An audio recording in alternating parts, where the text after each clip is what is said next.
જે વસ્તુમાંથી ખંડિત કદી થતું નથી, જરતું નથી એવું અજર. અજરે કીધું, અમરે કીધું, અવિનાશીએ કીધું. એ પિયાલા જીરવ્યા ન જાય. જેને જેને પીધો ને જો જીરવી દો ને તો સારું. જય ભગવાન. તો બાબુ મજાક મંગલ માં આવ્યો ખરી કરો હું બહુ ભાગ્ય અમારા બોલો એ ભૂલથી તો પિયાલો પીવરાઈ જાય. અરે અરે તો એના રોમે રોમની અંદર એવું વાઇબ્રેશન પ્રગટ થાય જેથી આ શરીરને એવો પાવર મળે, એવી ઉર્જા મળે કે પછી કોઈ વાતોથી ગભરાય નહીં, અભય બની જાય. શરીર હોવા છતાં દેહ વિદેહી બની જાય ને અભય પદે, એટલે કે કોઈ પ્રકારનો ભય એનામાં રહે એવો પિયાલો જીરવ્યો ન જાય. તમે થોડા થોડા સંતો સાધીને પીવો. પહેલાં એના સાધો. શું સાધવાનું? શ્વાસ. બીજો કોઈ સાધવાની વસ્તુ જ નથી. કોઈ દેવી દેવતાઓ નથી સાધવાના કે કોઈ ભગવાનને સાધવાના નથી. તમારો શ્વાસ અંદર ચાલે છે એને સાધો. સાધો એટલે એનું નિરીક્ષણ કરો, એને જોવો. તમે જોઈ શકો એવા છો. બીજા કોઈ પ્રાણીઓની અંદર, પંખીઓની અંદર કે હું તો કહું જમીનમાં રહેવાવાળા જીવોની અંદર આ વસ્તુનું જેને જ્ઞાન નથી. તત્વ એના પણ પોચ છે ને આપણા શરીરના પણ પોચ જ તત્વથી બન્યું છે. પણ આ વસ્તુને સમજી શકે તો એ કેવલ આ પોચ તત્વના દેહમાં રહેલો પરિબ્રહ્મ નારાયણ પરમાત્મા, જેને આત્મા કહીએ છીએ, જે મનુષ્ય દ્વારા પ્રગટ થવા ઘાટમાં આવ્યો છે ને એને આ વાતની ખબર પડે. બીજા કોઈને ખબર પડે એટલે કે તમે થોડે થોડે આને સાધી સાધીને પીવો, અને પીવો એટલે અમર બની જાય. ચડવું છે મારે મેરુ ને આસમાન. આપણા સંતોના શાસ્ત્ર મુજબ એવું કહેતા કે મેરુથી પર્વત કોઈ ઊંચો નથી. ઊંચામાં ઊંચી જેની ઊંચાઈ છે એ મેરુ છે. અને આધ્યાત્મિક સિદ્ધાંતમાં સંતોએ મેરુમાં લીધું છે કે તમારી શ્વાસોશ્વાસની જો માળા થાય અને જ્યારે એક ઘર શ્વાસ જ્યોથી આવે છે પાછો નાભીમાં જાય છે, નાભીમાં 3.5 ઓટા મારીને પાછો ચડે છે, અને ઉપર ચડે છે એટલે ઉપર શૂન્ય ઘર છે, અને શૂન્ય ઘરમાં થઈને પાછો જાય ને એટલે પેલો આવે છે ને પેલો જાય છે, બેના છેડા બહાર નીકળી જાય. અને એ ગુરુનું ઘર છે. પિંડ અને બ્રહ્માંડથી પર ગુરુનું ઘર. ગુરુના ઘરમાં કોઈ શબ્દ નથી. જો દઈને શબ્દ વિરામ પામી જાય. જેમ નદી ગોડી થાય એની અંદર પાણી આવે ને દરિયામાં જાય એટલે નદીનું અસ્તિત્વ રહે નહીં.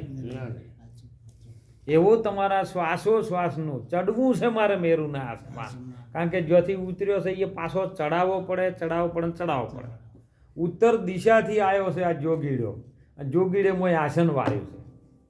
ભમર ગુફામાં જેનું છે બેસણું અને જેનું જ્ઞાન અખાડે હોય એવા સંતોને તમે ઓળખો જેના ધડ માથે શીશ ના હોય. સમજી લો મોયલી આ મેલવી ચાદર ધો. શેના વડે ધોરાય? સત્સંગ વડે જ આ ચાદર ધોવાય. ન કે એના માટે કોઈ નિર્મા આબુ કે નોણાવટી આબુ નથી. સત્સંગ વડે આ ચાદર ધોવાઈ જાય તો આપણને સમજણ પડી જાય, અને સમજણના ઘરમાં આપણે આવી જઈએ. ચડવું છે મારે મેરુને આસમાન. પણ આડાવડા એમાં કારણ કે મન છે ને બહુ ચંચળ છે, બહુ વિચલિત છે. જવું છે અને જો ઘરથી આવ્યું છે ને એ જવું છે, પણ આડાવડા લોક આવી જાય છે. કોઈ વ્યવહારિક કાર્ય ના આવે, કોઈ આ છે તે છે, મન એ લઈ જાય છે. એટલે આડાવડું ના જાય. એટલે સદગુરુનું કેવલ સાધવાની વાત છે કે શ્વાસ તમે એવો સાધો કે જે ઘરથી આવ્યું છે ને એને ઘેર આપણે પાછું મૂકવું છે. આપણે બધું જે જ્યાંથી લાવ્યું પાછું મૂકવા જઈએ છે, પણ કોઈ દાડો મન ક્યાંથી ઉત્પન્ન થયું એને પાછું મેળવા માટે એનું ઘર ગોત્યું. તો સંતો કહે છે કે મન તમારા પ્રાણમાંથી ઊભું થયું છે, તો એને પાછું પ્રાણમાં બેહારો તો પછી મન એના જગ્યાએ બેહે એટલે મન પછી સ્થિર થઈ જાય. એટલે ઈશ્વરના સ્વરૂપમાં આવી જાય. બીજું કોઈ જુદો ભગવાન આવતો એના અંદર જ સ્વરમાં એ પરિભ્રમ નારાયણ પ્રગટ થઈ જાય. મન તું તારા ઠેકાણે હરી ઠેકાય તેમ નિરાત મહારાજે પ્રમાણ આપ્યું છે. પછી બીજો નથી બોલતો. પણ આડાવડા લોક જઈએ જવું જોવે. આખું કાયાનગરનો રાજા છે આ, અને રાજા ઉઠીને જો ગાદી મેલીને મહારાજ જતો રહે તો રાજ ભેળાઈ જાય બધું. આ કાયા એક નગર છે, નગર ન ભેળાવા દેવું હોય તો રાજાના સિંહાસન ઉપર જો બેઠો છે એ બેહવા દો. આ તો સિંહાસનથી ઊભો થઈને ખજાના જોવા જતો રહે એટલે હળવું થાય છે. તન ગોડલો મન છે અસવાર. તન કહેતા શરીર, પણ એના ઉપર મન અસવાર થઈને બેસી ગયું છે એટલે અસવાર થયું છે એટલે જો લઈ જાય શરીરને હાર્યું લઈ જાય છે. પણ તમે એના ઉપર ઝરણા એટલે શીતળતા છે. સદગુરુની સત્સંગની જે લહેર છે ને શીતળવાળી છે. મેં કીધું કે લહેર દરિયાવાળી આવે, નદીઓવાળી પવનવાળી ઘણી આવે, નાળાવાળી આવે, પણ લહેર દરિયાવાળી આવે તો મને અખંડ આનંદ થાવે. જો અને સંતોભાઈ લહેર દરિયાવાળી આવે. દરિયો એ સદગુરુનો જ પ્રદેશ છે અને એથી લહેર આવે એટલે ઠંડી, ઝરણું એટલે ઠંડુ કહેવાય. તમે એના ઉપર શીતળતાના ઠંડા ઠંડા પ્રેમના લહેર લાવવા દો ને એટલે મન આનંદમાં આવે ને આનંદ આવે એ પરમાનંદ આવે. પછી પરમાનંદ આવે એ પછી માપ ના હોય, એ તો અમાપ. બધી મર્યાદા તૂટી જાય. સંતો આગળ કે શીલ બરસી તમે બોધી લ્યો હથિયા. અરે શીલ કહેતા કોઈ પણ દુકાન આગળ ઉપર કેસ થઈ ગયો વ્યવહારિક દ્રષ્ટિમાં તો એને સરકાર તરફથી શીલ મારી દેવામાં આવે કે આ વસ્તુ હવે કાંઈ કોઈ કામની નથી. એમ આપણા પોતભૂતોના શરીરમાં કામ, ક્રોધ, લોભ, મોહ, અહંકાર, ઈર્ષા, મદ, શબ્દ, રસ, ગંધ, આ 10 પ્રકારના જે દોષો છે ને એના માથે તમે શીલ મારો. જય ભગવાન. જય.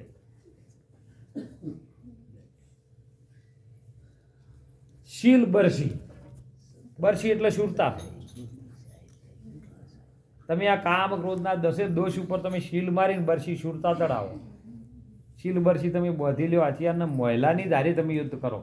આપણે યુદ્ધ કરવા ચો જઈએ છીએ, બહાર જઈએ છીએ બીજાનું યુદ્ધ કરવા જશે. તારા અંદર બેઠો છે મનરૂપી મરઘલાને મારો મોહમ્મદ કે મરરૂપી મરઘલાને મારો, નહીતર આ ચરી જાય છે આ બધો ચારો. તમે મહિલા મનરૂપી મરઘલાને મારો. એ મનને મારવાની વાત કરી સંતોએ. બોલ્યા કે રાયને પહેલા જો ભગત પહેલાદે પણ એવું બોલ્યા છે અને ધ્રુવ પણ એ જ બોલ્યા છે કે તમે અજંપાના જાપ જપો. બીજું કોઈ જપવાનું કીધું? અજંપાના જાપ. આપણે કયો જઈએ છીએ કે જાપ કરવા પડશે, કોઈ કારણ જઈને અટકાઈ રહ્યું હોય ને કે તમારે જાપ કરવા પડશે. પણ જાપ એટલે જપીને બેસવું. અજંપા એટલે જે નિરંતર ચાલી રહ્યો છે એને અજંપા કીધો. નિરંતર શ્વાસ ચાલી રહ્યો, બીજું કોઈ ચાલી રહ્યું નથી. અને તમે એમાં જાપ જપો, તમે અજંપાના જાપ જપો તો આ આયેલો ફેરો આપણો સફળ થાય એવો છે. અને આ માણસના અવતારમાં આરી બધી ખબર પડવી જોવે. નહીતર સંતો એક દ્રષ્ટાંતમાં કીધું છે. એક ગરીબ ઘરનો માણસ જેને ઝૂંપડામાં રહેવા વાળો, જેને કોઈ પરિસ્થિતિ એક ટાઈમનું અનાજ મળે કે ન મળે એવું કરે અને હોજે કદાચ ભૂખ્યો હોઈ જાય એવી પરિસ્થિતિ, અને એક હોમે કરોડપતિ મોલવાળો માણસ. 2 જણને પણ કોઠાહૂજ કયો લઈ જાય એના ઉપર આધાર. જેને સદગુરુ ધારણ કરેલા ને એની કોઠાહૂજ કયો લઈ જાય છે. તે પેલા મોલવાળે ઘી વેચવાનું ચાલુ કર્યું કે 500 રૂપિયા ઘીના કિલો. એટલે પેલે એના ગુરુ મહારાજને કીધું બાપુ મારા પાસે કોઈ કમાવાનું સાધન નથી, કે કશું કરવું નથી. પેલા 500 રૂપિયા કર્યું છે, તું 450 કરી નાખ.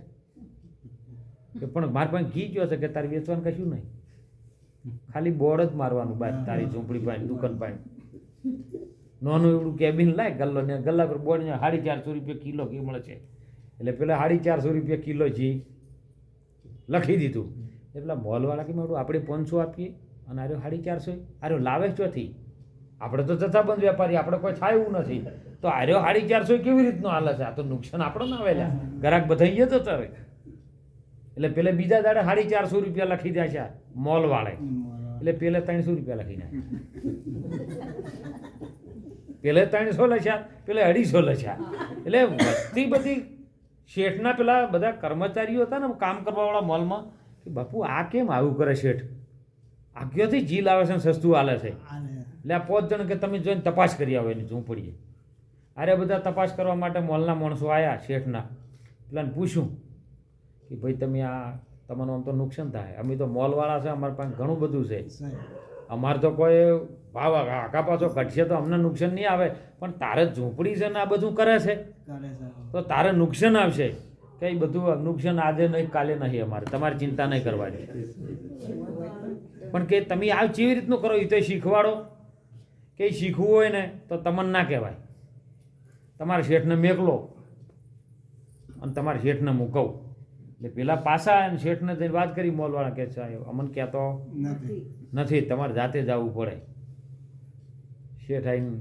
વાત કરી કે ભાઈ આ તો તારે નુકસાન છે કે મારે નુકસાન છે જ નહીં મારે તો કાલ લીટીના 250 થયા 200 થાય ને હું તો કોઈ 100 રૂપિયા થાય ને અને તમે એ 50 રૂપિયા કરશો ને તો મારે તો કિલો જી આલુ ઉપરથી 50 હાલવા હું ગભરાવાનો નથી શેઠ કે લ્યા તને આવી આઈડિયા મને બતાવી કે એટલે શેઠ કે પેલો કોઠા ભુજવાળો કીધું કે ભાઈ આઈડિયા બતાવું ખરી પણ મારા ગુરુ મહારાજેઓનો ચાર્જ અલગ કીધેલો એ તમને કહેવાય નહીં તો કે લે મને કે મને આવી રીતનું જો ઘી વેચાતું મને પૈસાનો ના લાભ થતો હોય તો પછી હું એ ધંધો કરું એમ મોલમાં પેલો કે એના 1.5 લાખ થાય ખાલી કહેવાના પૈસા નતા એટલે એટલે પેલા શેઠે તરત ગાડીને 1.5 લાખ રૂપિયા પેલા ના દીધા કે લ્યો હવે એ વાત ન કરી હાય કરે ખાઈ ગે કહેવાના કે 1.5 લાખ રૂપિયા થયા વાત મારે જણાવવાના એટલે શેઠ કી લે 1.5 લાખ રૂપિયા પણ મને કે પેલે 1.5 લાખ લઈને ખિસ્સામાં તરત મૂકીને કે શેઠ જો મેં જી આ સુધી વેચ્યું જ ને તો કે ભાવ એ તો કે ખાલી લખવાના જ હતા વેચવાનું નહીં તો કે પૈસા કે જો 1.5 લાખ તમે ના લ્યા આ વધી ઘટના થઈ ગઈ આ બધા ભાવ કર્યા ને એનો બધો મેં આવી રીતે કે ધંધો થાય કેમ કે આ ગુરુ મહારાજની વાત હતી અને જે ગુરુની વાતને માન્યો સાહેબ કશું ન કરવા છતાં સંતો એટલે કે છે દ્રષ્ટાંતથી સિદ્ધાંતમાં એવું કહે છે કે ગમે એવી મુશ્કેલી આવે પણ તમારી અંદર જે ગુરુ મહારાજની વાત સ્વીકારેલી છે તો આ શ્વાસમાં કોઈ દળ મુશ્કેલી આવતી નથી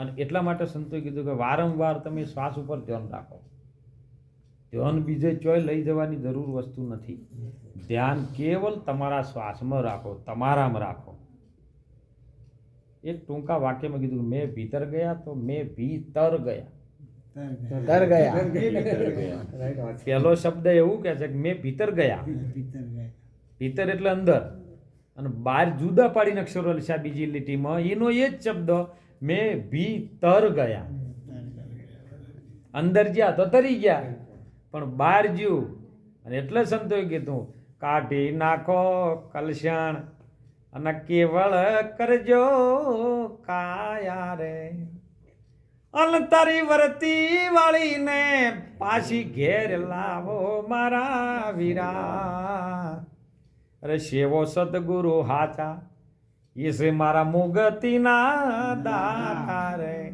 એ જીવોજી આખું વિશ્વ તમને બંધનમાં નાખે પણ સદગુરુ છે મુક્તિ બધા બંધનમાંથી મુક્ત કરીને મૂકી દે તમે એવી ગુરુની ભૂમિકાને એ ગંગા સતીએ પાનબાઈને કીધું કે આવો તમને હીરો દેશ બતાવો જો માયા તમને જરૂર કશું કરી શકતી નથી માયા મોહ બંધનની છે બધું વ્યવસાય હોય પણ એમાં ને એમાં માણસ ફસાઈ જાય ને એ બંધન છે જગતના કાર્યની અંદર વ્યવહારિક દ્રષ્ટિમાં તમે જે સવારથી મોડીને 100 સુધી કામ કરો છો એ તમારા પરિવારનું પાલન પોષણ વ્યવહાર દ્રષ્ટિ બધું સાચવવા માટે કરવું પડે પણ એમાં ને એમાં માણસ ફસાઈને મરી જાય ને એ મોહનું બંધન છે એ બંધનમાંથી સંતો કહે છે કે આ બંધનમાંથી મુક્ત થાઓ તો એ સદગુરુ આપણને મુક્ત કરી શકે તારું નથી ને તું ધણી થઈને બેઠો છે. કારણ કે આપણું શરીર નહોતું તાણે કોકનું તો હતું જ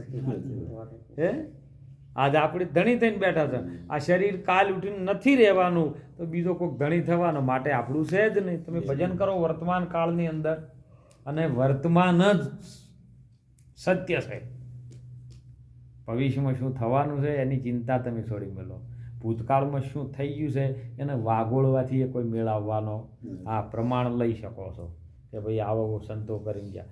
આ ભજનની ભૂમિકામાં જો પોતત્વના દેહને મનુષ્યના અવતારને જો સફળ બનાવવો હોય તો તમે સંતોની ધારા ઉપર ચાલજો. સંતોની ધારા જેવી કે જો કબીર ચાલ્યા છે, જો મીરાબાઈ ચાલ્યા છે, જો જલારામ બાપો ચાલ્યા છે, જો ભાણ સાહેબ ચાલ્યા છે, ત્રિકમ સાહેબ, જીવણ સાહેબ, મીરાબાઈ, ચેસલ, તોરલ, રૂપાદે, માલદે, લાખો, લોયણ, રાવત, રણસિંહ, નિરલબાઈ, કુંભારાણા, મેઘધારુ, આ બધા જે ધારા ઉપર ચાલ્યા છે એ ધારા ઉપર તમે ચાલશો તો તમારું ભજન પાકશે. નહીંતર વચ્ચે વકડેલું જો કદાચ ધારા ઉપર ચાલ્યા તો તમારું નાવડું અધવચ્ચે ડૂબશે ડૂબશે ને ડૂબશે. એટલે સંતો કહે છે કે એ ધર્મના જ ચેડે ચાલ્યા છે. આજે નિરાત મહારાજ પણ ચાલ્યા છે પણ એ ધારાને તમે પકડી લો. એ ધારામાં કેવી રીતના એ સંતો ચાલ્યા છે, એ ધારામાં એમને શું તકલીફો પડી છે છતાં એમને સત્ય છોડ્યું. સવારામ બાપા જેવાને સત્ય નથી છોડ્યું. કારણ કે વાલો મારો કરે છે વાતો રહી તો સાચાની હારી હે સાચા તમે બની જાઓ એટલે તમારી અંગાથી તો વાતો કરવાનું ચાલુ કરી જ નાખે અને તમારું કાર્ય સફળ બનાવે ને. એટલે ખૂબ ભેળા મળીને ભજન કરજો.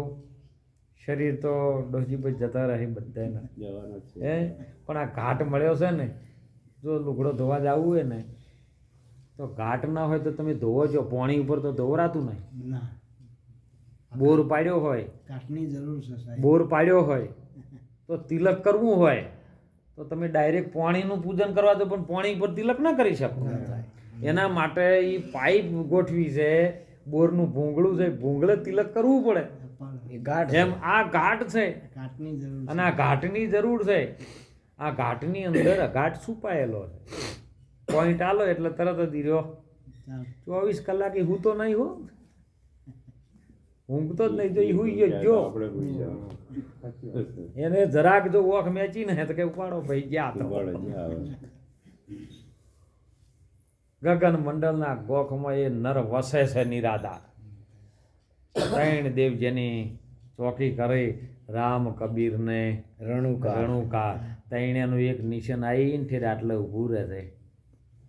બધા આખા શરીરનું પિંડ બ્રહ્માંડનું મૂળ ગણો ને તો તમારા ત્રિલોકનો શ્વાસ ઓય જ ચાલે છે. અને ઓયથી ઓય કરી લ્યો તો તમારો બેડો પાર. તે વારંવાર પોઈન્ટ દબાવે છે ને કંકુ તિલક તેમાં કરે છે કે તમે ઓય પોઈન્ટ દબાવો એટલે આ શ્વાસ ખબર પડે તમારો. આટલેથી મોડી અને આટલે રવિરામ બાપાએ ભજનમાં કીધું કે કિતના પોળા ને કિતના ચોડા, કિતના હે બ્રહ્મ કા અનુમાના. એ સાહેબ કા તમે ભેદ બતા દો તો કે દવા 10 ઓગળ લંબા. દવા 10 એટલે 12 ઓગળ થાય. 10 ને 2 ઉપર દવા 10 ઓગળ હોયથી તમે માપો એટલે 8 ને 2 10. આ તાળવામાં ફટક ફટક ફટક ફટક થાય છે. એમાં તમે જો કદાચ તમારી ફડકીમાં ખીડકીમાં મોતી પરોઈ લ્યો તો પરોઈ લો. બીજ કે જબુ કે મોતી પરોઈ લો નકર અચાનક અંધારા થોય તોય નહીં. જોતામાં દિવસો વહી જાય ને આવીને કાળ ખાઈ જાય. એને ખોટો શ્વાસ ખોહો નહીં. એમાં જો એ ફટાકીમાં તમે મોતું ભરો નહીં કહેતા કે ખટપટમાં ઘોરું પાવું જ પહેલો ને કે ખટપટ બંધ તરછું રહે આમ કે. એટલે આ ખટપટ ચાલે છે એની અંદર તમે મોતી ભરો લો. મોતી ગુરુ મહારાજનું વચન છે અને વચનથી વરાઈ જાય એ વિશ્વથી ન્યારા. આ પૂજાય થઈને દેવું રામ કૃષ્ણ જેવા જગતમાં ઝળકે એ પુરાણમાં આપણે દાખલો લેવો. કૃષ્ણ જેવાને ગુરુ મહારાજના વચનને સિદ્ધ કર્યું, રામજીવને સિદ્ધ કર્યું, રામદેવ પીર બાપાએ સિદ્ધ કર્યું. એવા અનેક સંતોએ આ વચનને સિદ્ધ કર્યું છે જે ગુરુના આધીન થઈ ગુરુને જેમ કીધું એમ આચરણમાં રહ્યા અને એમનું જીવન સુધારી ગયું. હજારો વર્ષ થઈ ગયા પણ છતાં એમની યાદી રહે. અને યાદી શું આબાદીને ભૂલી ગયા એ બરબાદી. બસ યાદ રાખવાનું છે. શ્વાસ ચાલે છે બસ એટલું યાદ રહે ને તો જીવનમાં આપણું કલ્યાણ થાય ને થાય. એટલે બધા સંતો ભેળા મળી ભજન કરજો. આજનો પ્રસંગ, આજનો મહિમા અચાનક આવે ને એનો આનંદ ઘણો હોય. અચાનકમાં આનંદ જ કરવાનો છે ને તારા. તમારા ઘરની પ્રગતિ ચાલુ થવાની વધારે થાય ને એટલે સમજો કે અચાનક કંઈક એવો બનાવ કે જો વગડામ ફેરવતા ફેરવતા લાયા હતી. એટલે ખૂબ ગુરુ મહારાજ અમી દ્રષ્ટિ રાખે. મારો નાથ તમારી લીલી કળા કરે. બધા પધારેલા હરિગુરુ સંતો તમામ પ્રભુના ભક્તો દરેકના હૃદયમાં બિરાજમાન એ મહાસત્તાને ધિરાણ કરનાર એ ચૈતન્ય પ્રભુ આત્માને હું પ્રણામ કરી મારી વાણીને વિરામ કરું. બોલો સદગુરુદેવનો જય.